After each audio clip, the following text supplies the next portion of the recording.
बिस्मिल्लाहिर्रहमानिर्रहीम। Students, dear students, आज का हमारा लेसन ग्लाइकोलिसिस पे होगा। ग्लाइकोलिसिस का लफ्ज़ी मतलब या जिसको लिटरल मीनिंग कहते हैं, ये है ग्लूकोज़ को स्प्लिट करना, यानी ग्लूकोज़ को दो बराबर हिस्सों में तकसीम करना। ग्लाइको का मतलब होता है ग्लूकोज़ और लाइसिस का मतलब होता है स्प्लिट। क्लियर? तो अगर आप ग्लूकोज़ के एक इंडिविजुअल ग्लूकोज़ के मॉलिक्यूल के दो हिस्से कर दें और दोनों हिस्से एक जैसे हों तो इसको आप ग्लाइकोलिसिस कहते हैं। अब ये ग्लाइकोलिसिस का जो प्रोसेस है ये कहाँ होता है? ये ग्लाइकोलिसिस का प्रोसेस साइटोसोल में होता है, याद रखें। साइटोसोल किसको कहते हैं? ये साइटोप्लाज्म का जो फ्लूइड पार्ट है उसको आप साइटोसोल कहते हैं। क्लियर?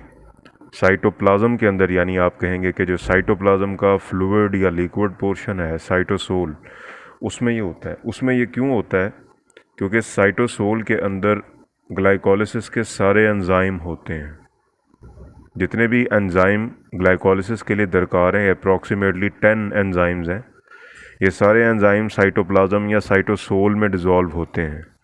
तो ग्लाइकोलिसिस का प्रोसेस इस वजह से साइटोसोल में होता है क्योंकि ये एंजाइमेटिक प्रोसेस है। इसको एंजाइम्स ने जो है वो प्रमोट करना है या एक्सेलरेट करना है, तो इसका साइटोसोल में होना ज़रूरी है। इसके बाद बात करेंगे इसके फेजेस की। याद रखिएगा इसके अंदर दो फेजेस हैं। एक इसके अंदर प्रेपरेटरी फेज़ है,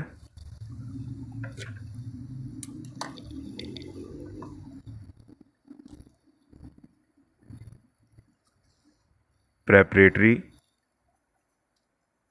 और दूसरा फेज़ इसके अंदर ऑक्सीडेटिव फेज़ है।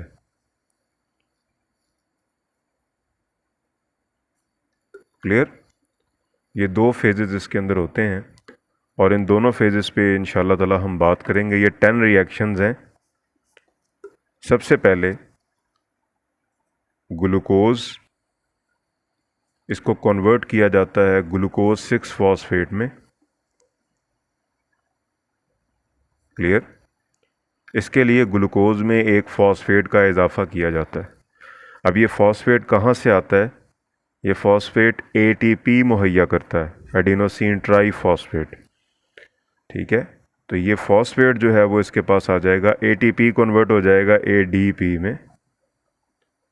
और इसके साथ जो फॉस्फेट लगा था, आपको पता है इसमें 3 फॉस्फेट लगे होते हैं, उसमें से एक फॉस्फेट इससे निकल जाएगा, एडीपी रह जाएगा।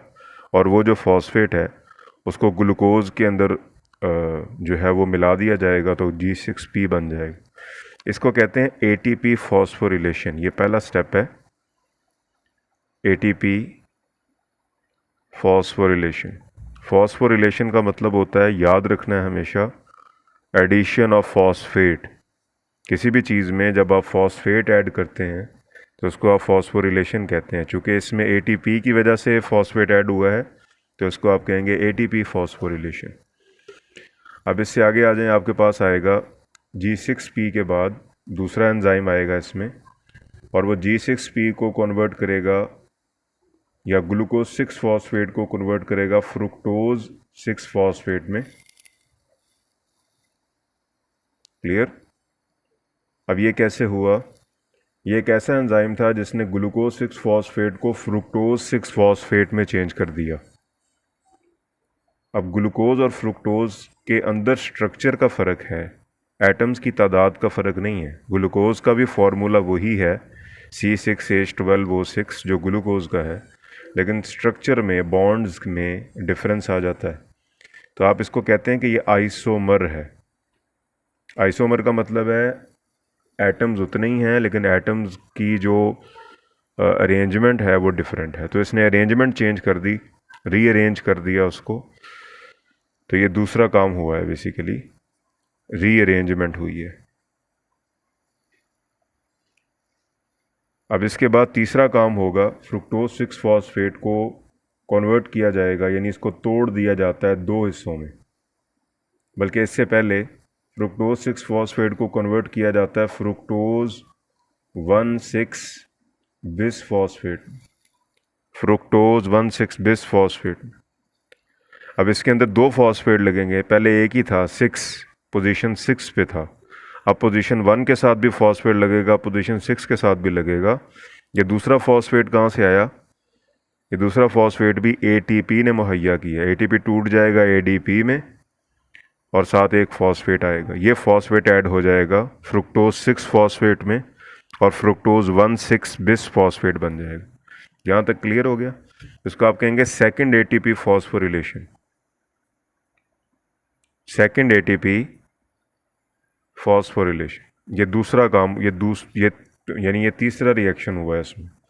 अब चौथा रिएक्शन, पहला रिएक्शन था G6P बनाना, दूसरा रिएक्शन फ्रुक्टोज 6 फॉस्फेट बनाना, तीसरा रिएक्शन फ्रुक्टोज 1,6 बिस फॉस्फेट बनाना।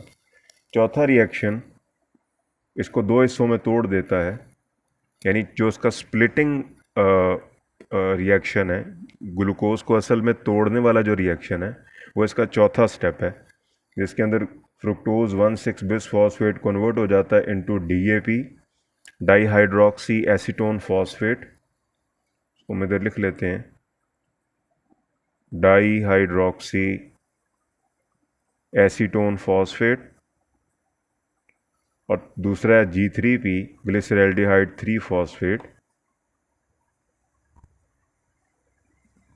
ग्लिसरैल्डिहाइड 3 फॉस्फेट। तो ये 2 इसके अंदर बने हैं। 5वें स्टेप में ये DAP जो है ये G3P में चेंज हो जाता है। एक और एंजाइम आता है 5वें स्टेप में और DAP को यानी डाईहाइड्रोक्सी एसीटोन फॉस्फेट को कन्वर्ट कर देता है ग्लिसरैल्डिहाइड 3 फॉस्फेट में। तो आप देखेंगे कि यहाँ से लेके यहाँ तक ये जो सारा फेज़ है इसको आप प्रेपरेटरी फेज़ कहते हैं। इस सारे फेज़ को प्रेपरेटरी फेज़ कहा जाता है।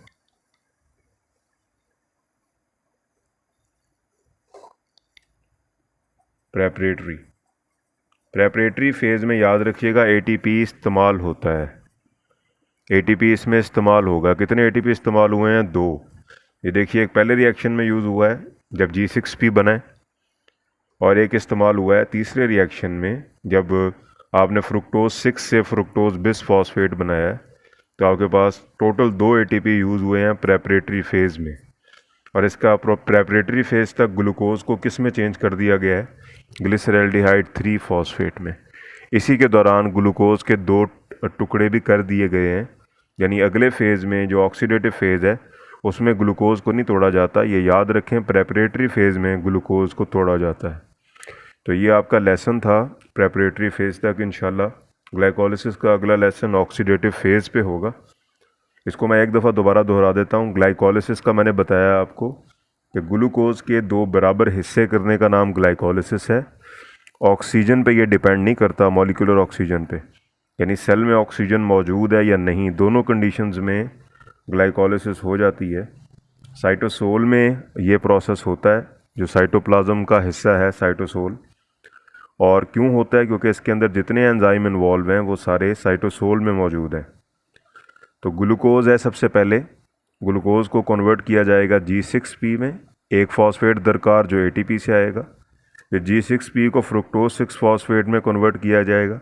ये एक आइसोमर है, G6P का आइसोमर है फ्रुक्टोज 6 फॉस्फेट। ये रीअरेंजमेंट है एटम्स की, और ये काम भी एक एंजाइम की मदद से किया गया है।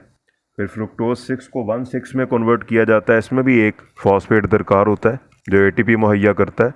सेकंड ATP फॉस्फोरिलेशन कहेंगे इसको। और फिर 1,6 बिस फॉस्फेट को 2 हिस्सों में तकसीम किया जाएगा, DAP में और G3P में। DAP डाईहाइड्रोक्सी एसीटोन फॉस्फेट है और G3P ग्लिसरैल्डिहाइड 3 फॉस्फेट है। 5वें स्टेप में DAP को G3P में चेंज कर दिया जाता है। एक एंजाइम है जो इसको कन्वर्ट कर देता है। तो ये इंटरकन्वर्टेबल है।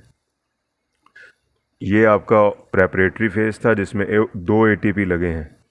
अगला लेसन इंशाल्लाह ऑक्सीडेटिव फेज़ पे होगा, और ग्लाइकोलिसिस का जो प्रोसेस है या जो पाथवे है उसको इंशाल्लाह मुकम्मल करेंगे। बहुत शुक्रिया आपके सुनने का। इसमें कोई प्रॉब्लम है तो आप पूछ सकते हैं। अस्सलाम वालेकुम।